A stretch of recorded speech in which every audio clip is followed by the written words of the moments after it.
안녕하세요. 청주교대 교육대학원 영어교육과 권혜경입니다. 이번 시간에는 다이얼로그 플로우 중에서도 특히 프롬프트 기능을 활용해서 의미협상 챗봇을 만들어 보도록 하겠습니다. 영상은 총 3편으로 진행이 될 텐데요. 첫 번째 영상에서는 프롬프트가 무엇인지 살펴보고 프롬프트의 5가지 유형을 살펴보겠습니다. 그리고 프롬프트의 작동 원리를 간단히 알아보겠습니다. 그리고 세 번째 영상에서는 직접 다이얼로그 플로우에서 의미 협상 챗봇을 만들어 보도록 하겠습니다. 프롬프트란 학습자로부터 목표한 발화를 이끌어내기 위한 추가 질문 또는 연쇄 발문을 말합니다. 쉽게 이해하실 수 있도록 챗봇을 한번 작동시켜 보겠습니다. 제 발화에서 어떤 오류가 있었는지 그리고 챗봇이 어떻게 반응하는지에 한번 주목해서 들어봐 주세요. Talk to example 1. Getting the test version of example 1. Hi, what does Nancy look like? She is curly hair. She is or she has? She has curly hair. Oh, she has curly hair. Okay. 제가 여기서 she is curly hair 이라고 처음에 잘못 발화했는데요. 그러자 챗봇이 she is or she has 라고 피드백을 주었습니다. 이때 she is or she has 에 해당하는 피드백을 바로 프롬프트라고 합니다. 즉 다시 말해서 프롬프트는 학습자가 정확한 발화를 하지 않았을 때 피드백과 유사한 형태의 연쇄 발문을 함으로써 대화를 단계적으로 정교하고 또 완성시키는 기능을 합니다. 그럼 다음 슬라이드에서는 프롬프트 기능을 활용해서 제공할 수 있는 여러 가지 유형의 피드백을 살펴보도록 하겠습니다. 소개해드릴 프롬프트 유형은 총 5가지가 있는데요. 의미 협상 전략에서 주로 사용하는 것입니다. 저는 이것을 활용해서 프롬프트를 5가지로 유형화하고 구체화해 보았습니다. 먼저 첫 번째로는 Clarification Request, 바로 명료화 요구가 있습니다. 명료화 요구는 상대방이 말한 것을 이해하기 위한 질문입니다. 즉, 좀 더 명확한 의미 전달을 요구할 때 사용하는 방법입니다. 이 명료화 요구는 학생이 발화에서 문법적 오류를 보일 때 또는 내용어 오류가 있을 때, 필요한 정보가 빠졌을 때 유용하게 사용할 수 있습니다. 이 명료화 요구 전략을 사용해서는 크게 3가지 유형의 질문을 할 수 있습니다. 첫 번째는 fallback question입니다. 오른쪽 그림을 살펴보시면 핑크색 드레스를 입고 있는 여자아이가 보입니다. 학생이 이 사진을 보고 여자아이의 생김새를 묘사하는 발화를 하는데 She is a dress 라고 문법적으로 오류가 있는 발화를 했습니다. 이때 챗봇은 I'm sorry, excuse me, pardon 등의 발문을 통해서 학생이 스스로 오류를 수정할 수 있도록 피드백을 제공할 수 있습니다. 즉, 이 fallback question은 학생이 스스로 오류를 인지할 수 있어야 하기 때문에 중 또는 상 수준의 학생에게 유용하게 활용될 수 있습니다. 두 번째로는 WH 퀘스천을 제공할 수 있는데요.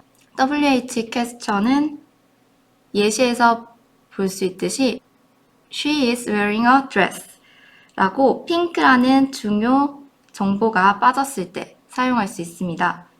What color is it? 과 같이 개방형 질문을 사용하게 되는데요. 그렇기 때문에 역시 중 또는 상 수준 학생에게 활용되었을 때 효과를 볼 수 있습니다. 마지막으로 A or B question을 활용할 수가 있는데요. A or B question의 경우에는 같은 상황에서 pink or blue라고 선택지를 제공합니다. 따라서 학생이 피드백에서 힌트를 얻을 수 있기 때문에 하 수준의 학생에게도 유용하게 활용될 수 있습니다. 그럼 이 명료화 요구를 프롬프트에 적용한 예시를 한번 살펴보도록 하겠습니다. Talk to example 2.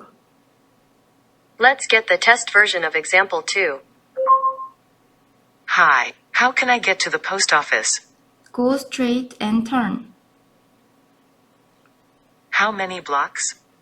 Go straight 2 blocks and turn. Is it on my left or right? It's on your left. Pardon? Go straight 2 blocks and turn right. It's on your left. Oh, go straight 2 blocks and turn right. It's on my left. Thank you. 네, 이 예시에서 살펴볼 수 있듯이 처음에 제가 go straight and turn 이라고 부족한 정보를 제공했을 때 챗봇이 명료화 요구를 위해서 How many blocks? 라고 구체적인 질문을 했습니다. 그리고 이어서 계속해서 발화에 오류가 있고 정보가 부족하니까 WH question 그리고 A or B question, pardon과 같은 fallback question을 제공해서 학생의 발화를 도왔습니다. 이처럼 방금 예시에서 보신 것과 같이 명료화 요구를 활용한 프롬프트는 길찾기 과업이나 기술 묘사하기 과업 등 학생이 여러 정보에 대해서 발휘할 때 단계적으로 피드백을 제공함으로써 유용하게 활용하실 수 있습니다. 두 번째로 소개해드릴 유형은 elicitation, 즉 유도해내기입니다. 유도해내기는 학생이 언급한 것을 스스로 완성하게 하거나 올바른 언어적 형태를 이끌어내기 위해서 학생에게 질문하는 프롬프트입니다. 유도해내기는 학생이 완전한 문장을 발휘하지 못했을 때 구문별로 적합한 피드백을 제공할 수 있습니다. 예를 들어서 학생이 What does she look like? 라는 발문을 해야 합니다. 그런데 한 번에 What does she look like? 이렇게 완전한 문장을 발휘할 수 있는 학생도 있겠지만 구문별로 부족한 부분이 있는 학생들도 있을 수 있습니다. 그래서 이때는 What does she look like? 이렇게 세 가지 구문으로 나누어서 각 구문에 적합한 피드백을 제공할 수 있습니다. 예시에서처럼 What does she? 라고 학생이 발화했다면 부족한 look like 구문 부분에 해당하는 프롬프트가 작동돼서 What does she look? or What does she look like? 라고 피드백을 제공하게 됩니다.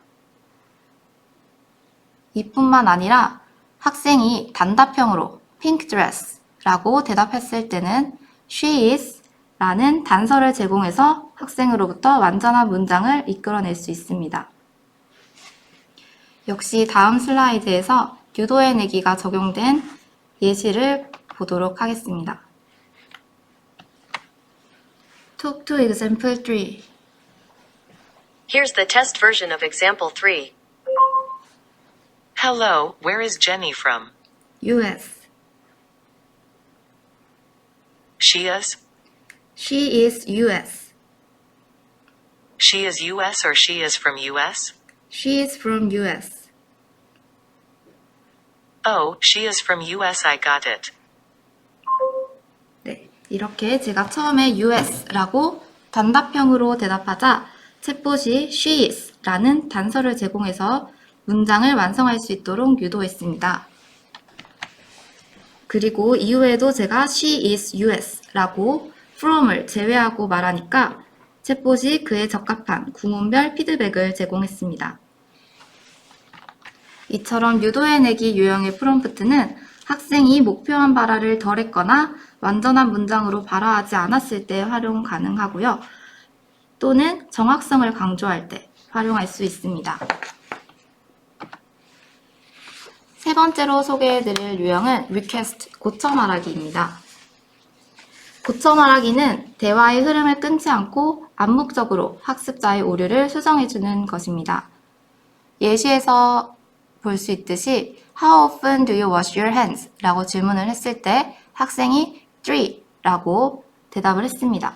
이럴 경우 챗봇이 틀렸다고 말하거나 다시 고칠 기회를 주는 것이 아니라 자연스럽게 대화를 이어가면서 3 times a day 라고 오류를 수정해서 말하는 것입니다. 이러한 고쳐 말하기는 스스로 오류를 교정하기 힘든 하수준의 학생들에게 활용하면 효과적입니다. 네 번째로는 confirmation check, 확인 점검이 있습니다. 확인 점검은 상대방이 말한 것을 제대로 듣고 이해했는지 확인하기 위한 발문입니다. 예시에서처럼 챗봇이 Where is the bank? 라고 물었을 때 학습자가 Next hospital 이라고 내용어만 말하거나 짧게 발화해서 의미가 명확히 전달되지 않을 때 사용할 수 있습니다. 챗봇이 is in next to the hospital 이라고 피드백을 제공했는데 이처럼 학습자가 수정해서 발화할 수 있도록 발문을 통해서 단서를 제공하기 때문에 단서를 듣고 스스로 오류를 수정할 수 있는 중수준의 학생에게 적합한 프롬프트입니다. 마지막으로 소개해드릴 프롬프트는 repetition, 즉 반복입니다. 반복은 상대방이 한 말의 의미를 제대로 이해했는지 확인하기 위해서 그대로 반복하는 것을 말합니다.